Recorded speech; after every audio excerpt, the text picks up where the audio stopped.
कैसे हैं आप सभी? मैं आशा करती हूँ सभी लोग स्वस्थ और प्रसन्न होंगे।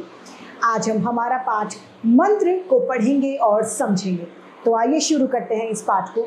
ये है पाठ 17 मंत्र। संध्या का समय था, यानी सायंकाल का समय था। डॉक्टर चड्ढा गोल्फ खेलने के लिए तैयार हो रहे थे। मोटर द्वार के सामने खड़ी थी और दो करहा डोली लिए आते दिखाई दिए। डोली के पीछे एक बूढ़ी लाठी टेकता चला आता है। एक बूढ़ा क्या करता है? लाठी लेके आता है। डोली औषधालय के सामने आकर रुक गई। बूढ़े ने धीरे से आकर द्वार यानी दरवाजे पर पड़ी हुई चिक में से झांका।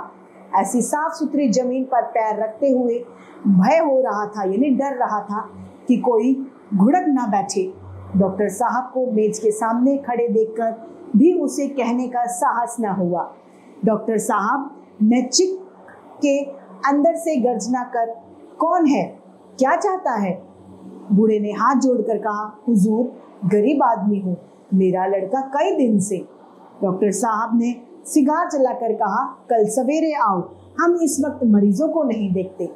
बूढ़े ने पगड़ी उतार कर चौखट पर रख दी। चौखट यानी दरवाजे की किनारे पर रख दी और रोकर बोला, हुजूर, एक निगाह यानी एक बार देख लें, बस एक निगाह, लड़का हाथ से चला जाएगा। हुजूर, 7 लड़कों में यही बच रहा है हुजूर, हम दोनों आदमी रो रो कर मर जाएंगे सरकार, आपकी बड़ी। मगर डॉक्टर साहब ने उसकी ओर मुंह फेर कर कहा, मुंह फोड़ कर देखा तक नहीं। मोटर पर बैठकर बोले, कल सवेरे आना, यह हमारे खेल का समय है। मोटर चली गई। बूढ़ा कई मिनट तक मूर्ति की तरह निश्चल खड़ा रहा। संसार में ऐसे मनुष्य भी होते हैं जो अपने आमोद प्रमोद यानी सुख वैभव मनोरंजन के आगे किसी की जान की भी परवाह नहीं करते। जरा सोचिए, उस डॉक्टर का मन कितना कठोर होगा।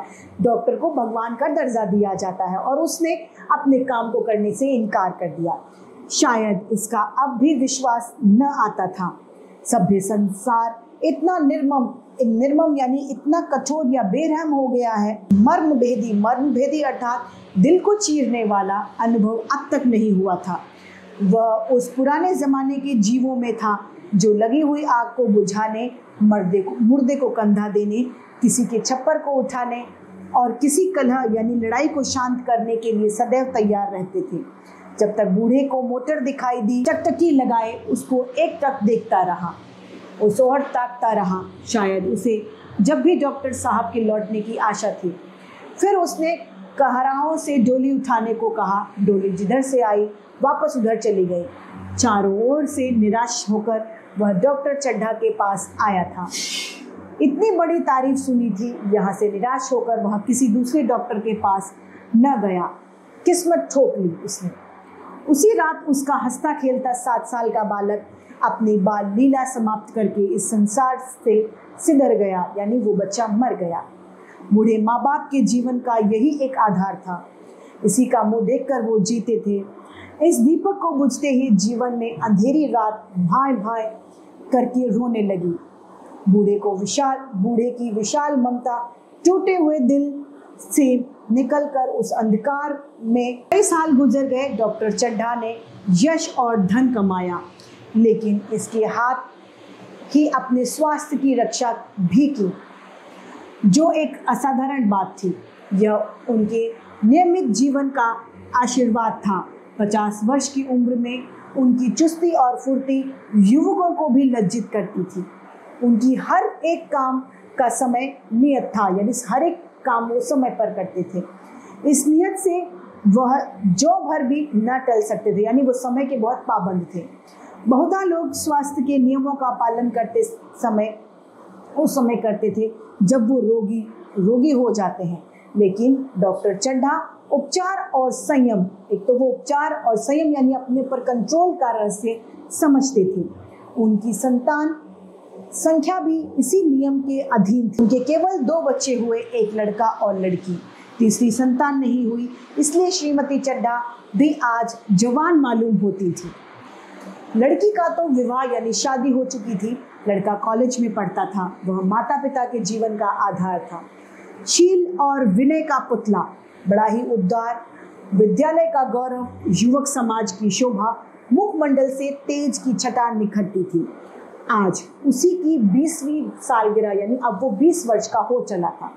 शाम का समय था। वह एक रेशमी कमीज पहने नंगे पांव इधर से उधर मित्रों की आवाभगत में लगा हुआ था। सभी उसे छेड़ते थे, चुलह करते थे।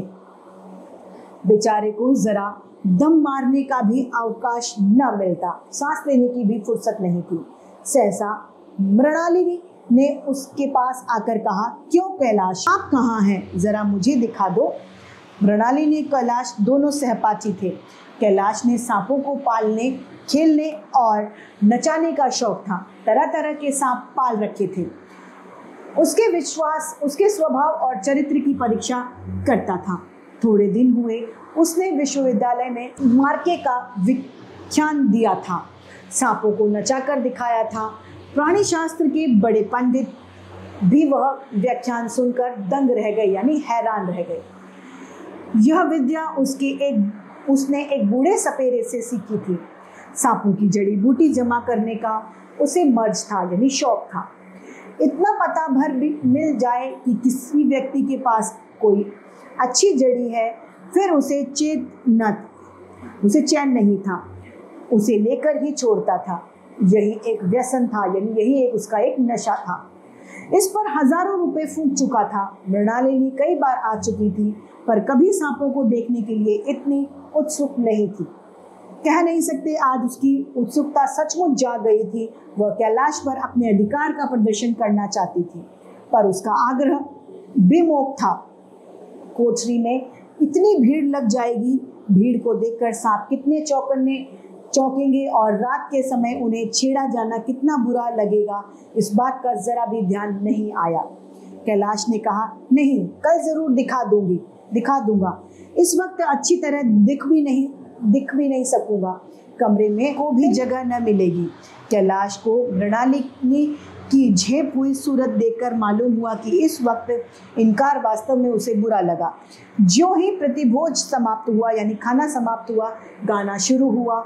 उसने मृणालिनी और अन्य मित्रों को सांपों के दरबे के सामने ले जाकर मुहव्वर बजाना शुरू किया। मुहव्वर यानी बीन बजाना शुरू कर दिया। फिर एक एक खाना खोलकर एक एक सांप दिखाने लगा। वाह, क्या कमाल था! ऐसा जान पड़ रहा था, यानी ऐसा मालूम हो रहा था कि कीड़े उसकी एक एक बात, उसके मन का एक एक भाव समझते हैं। किसी को उठा लिया, किसी को गर्दन में डाल लिया, किसी को हाथ में लपेट लिया। मृणालिनी बार बार करती, तो इनको गर्दन में न डालो, दूर से ही दिखा दो। कैलाश की गर्दन से सांपों को लिपटता देखकर उसकी आह निकल जाती। पछता रही थी कि मैंने व्यर्थ ही सांप को दिखाने का कहा, मगर कैलाश एक न सुनता था, यानी वो अब एक भी बात नहीं मान रहा था। अपने मित्र के सम्मुख सरकला प्रदर्शन का ऐसा अवसर पाकर वह कब चूकता, यानी अब वो बंद नहीं करने वाला था। एक मित्र ने टीका की दांत तोड़ डाले होंगे। कैलाश हंसकर बोला, दांत तोड़ डालना मदारियों का काम नहीं, किसी के दांत नहीं तोड़े गए हैं। कहिए तो दिखा दूं, कहकर उसने एक काले सांप को पकड़ लिया और बोला, मेरे पास इससे बड़ा और जहरीला सांप दूसरा नहीं है।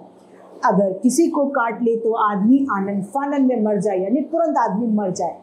मृणालिनी ने उसका हाथ पकड़कर कहा, नहीं कैलाश, ईश्वर के लिए इसे छोड़ दो, तुम्हारे पैर पड़ती हूँ। इस पर एक दूसरे मित्र ने कहा, मुझे तो विश्वास नहीं आता, लेकिन तुम कहते हो तो मान लूंगा। कैलाश ने सांप की गर्दन पकड़कर कहा, नहीं साहब, आप आंख से देखिए और मानिए, दांत तोड़कर वश में नहीं। ने सांप की गर्दन पकड़कर जोर से दबाई, इतनी जोर से दबाई कि उसका मुंह लाल हो गया, देह की सारी नसें तन गई। सांप ने अब तक उसके हाथ का ऐसा व्यवहार नहीं देखा था। उसकी समझ में न आता था कि मुझसे क्या चाहते हैं। उसे शायद भ्रम हुआ कि मुझे मार डालना चाहते हैं, अतएव उसने आत्मरक्षा के लिए वो सांप भी अब तैयार हो गया।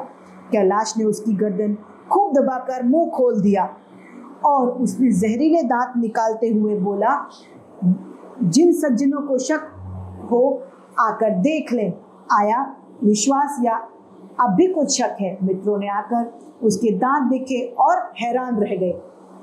प्रत्यक्ष प्रमाण यानी सबूत के सामने संदेह का स्थान नहीं था। मित्र की शंका निवारण करके कैलाश ने सांप की गर्दन ढीली कर दी और उसे जमीन पर रखना चाहा, पर वह काला गेहुआ क्रोध से पागल हो गया था। गर्दन नरम पड़ते ही उसने सिर कैलाश की उंगली में जोर से काटा और वहां से भागा। कैलाश की उंगली से टप टप खून टपकने लगा। उसने जोर से उंगली दबा ली और अपने कमरे की ओर दौड़ा। वहां मेज की दराज में जड़ी रखी थी, उसे पीस कर लगा देने से घातक यानी हानिकारक जहर भी रफू चक्कर हो जाता था। मित्रों में हलचल पड़ गई। बाहर महफिल में भी खबर हुई। डॉक्टर साहब घबरा कर दौड़े। फौरन उंगली की जड़ कसकर बांधी गई और जड़ी पीसने के लिए दी गई। डॉक्टर साहब जड़ी के कायल न थे। वे उंगली को भाग नश्वर को काट देना चाहते थे, मगर कैलाश ने जड़ी पर पूरा विश्वास था। मृणालिनी कैलाश की उंगली से टपकता हुआ खून और रुमाल को पोंछने लगी। जड़ी पीसी जाने लगी। उसी में 1 मिनट में कैलाश की आंखें झपकने यानी बंद होने लगी। होठों पर पीलापन दौड़ने लगा, यहाँ तक कि वह खड़ा न रह सका और धम से जमीन पर बैठ गया, गिर गया। सारे मेहमान कमरे में जमा हो गए और कुछ कहता था कोई कुछ। इतने में जड़ी पीसकर आ गई। मृणालिनी ने उंगली पर लेप किया। 1 मिनट और बीत गया। कैलाश की आंखें बंद हो गई। वह लेट गया और हाथ से पंखा करने का इशारा किया। माँ ने दौड़कर उसका सिर गोद में रखा और टेबल फैन लगा दिया। डॉक्टर साहब ने झुककर कहा, कैलाश कैसी तबीयत है? डॉक्टर ने धीरे से हाथ उठा दिया। कैलाश ने धीरे से हाथ उठा दिया पर कुछ बोल न सका। मृणालिनी ने करुण स्वर में कहा, क्या जड़ी कुछ असर करेगी या न? डॉक्टर साहब ने सिर पकड़कर कहा, क्या बताऊं, मैं इसकी बातों में आ गया। अब तो नश्तर से भी कुछ फायदा न होगा। आधे घंटे तक यही हाल रहा। कैलाश की दशा प्रतिक्षण यानी एक एक क्षण पर उसकी कंडीशन बिगड़ती जा रही थी। यहाँ तक कि आंखें पथरा गई, हाथ पैर उसके ठंडे हो गए और मुंह से कांति मलिन गई। नाड़ी का कहीं पता नहीं था। मौत के सारे लक्षण अब दिखाई देने लग गए थे। घर में कोहराम मच गया, हल्ला हो गया। मृणालिनी एक और सिर पीटने लगी। माँ अलग पछाड़े खाने लगी। डॉक्टर चड्ढा को मित्रों ने पकड़ लिया, नहीं तो वे नश्तर अपनी गर्दन पर मार ले। एक महाशय बोले, कोई मंत्र झाड़ने वाला मिले तो संभव है अब जान बच जाए। डॉक्टर चड्ढा बोले, मेरी अक्की पर पत्थर पड़ गया था, यानी मैं ही पागल हो गया था, बुद्धि भ्रष्ट हो गई थी कि इसकी बातों में आ गया। नश्तर लगा देता तो यह नौबत यानी यह परेशानी नहीं आती। बार बार समझाता रहा कि बेटा सांप न पालो, मगर कौन सुनता है। बुलाइए किसी झाड़ फूक वाले को, मेरा सब कुछ ले ले, मैं अपनी सारी जायदाद उसके पैर में रख दूंगा, लंगोटी बांधकर घर से निकल जाऊंगा, मगर मेरा कैलाश, मेरा बेटा बच जाए। ईश्वर के लिए किसी को बुलवाइए। शहर से कई मील दूर एक छोटे से गांव में एक बूढ़ा और बुढ़िया अंगीठी के सामने बैठे जाड़े की रात काट रहे थे। बूढ़ा चिलम पीता था और इसी बीच बीच में वो खांसता था। बुढ़िया दोनों घुटनों में सिर डाले आग की ओर ताक रही थी। एक मिट्टी के तेल की कुप्पी ताक पर जला रखी थी। घर पर न चारपाई थी न बिछौना, एक किनारे छोटी सी पुआल पड़ी हुई थी। एक आदमी ने दरवाजे पर आवाज दी, भगत भगत क्या सो गए, जरा किवाड़ खोलो। भगत ने उठकर किवाड़ यानी दरवाजा खोला। एक आदमी ने अंदर आकर कहा, कुछ सुना डॉक्टर साहब? डॉक्टर चड्ढा बाबू के लड़के को सांप ने काट लिया है। भगत ने चौकन्ने होकर कहा, चड्ढा बाबू के लड़के को? वही चड्ढा बाबू है ना जो छावनी के बंगले में रहते हैं? हाँ हाँ वही। शहर में हल्ला मचा है, जाते हो तो जाओ, आदमी बन जाओगे। बूढ़े ने कठोर भाव से सिर हिलाकर कहा, मैं नहीं जाता, मेरी बला जाए। वही चड्ढा है, खूब जानता हूँ। भैया को लेकर उन्हीं के पास गया था, खेलने जा रहे थे, पैरों में गिर पड़ा कि एक नजर देख लीजिए, मगर सीधे मुंह बात भी नहीं की। तो जरा सोचिए उस पिता के मन पर क्या बीत रही थी कि उसी डॉक्टर चड्ढा की वजह से उसके बेटे की मृत्यु हो गई थी। भगवान बैठे सुन रहे थे। अब जान पड़ेगा कि बेटे का गम कैसा होता है। कई लड़के हैं, यही तो एक लड़का है, सुना है, सबने जवाब दे दिया। भगवान बड़ा कर्ज कारसाज है। उस वक्त मेरी आंखों से आंसू निकल पड़े, पर उन्होंने तनिक भी दया ना आई। मैं तो उनके द्वार पर होता तब भी नहीं पूछता। ना जाओगे, हमने जो सुना था सो कह दिया। अच्छा किया, कलेजा ठंडा हो गया, यानी अब मुझे शांति मिल गई। आंखें ठंडी हो गई, लड़का भी ठंडा हो गया होगा। तुम जाओ, अब चैन की नींद सोऊंगा। बुढ़िया से कहता है, जरा तमाकू दे दे, एक चिलम और पीऊंगा। भगत के लिए यह जीवन का पहला अवसर था। ऐसा समाचार पाकर वह बैठा रह गया। 80 वर्ष के जीवन में ऐसा कभी नहीं हुआ कि सांप की खबर पाकर वह दौड़ा न गया हो। माघ पूस की अंधेरी रात, चैत बैसाख की धूप या लू, सावन भादों की चढ़ती हुई नदी और नाले, किसी की भी उसने परवाह नहीं की थी। वह तुरंत घर से निकल पड़ा था, निस्वार्थ, निष्काम।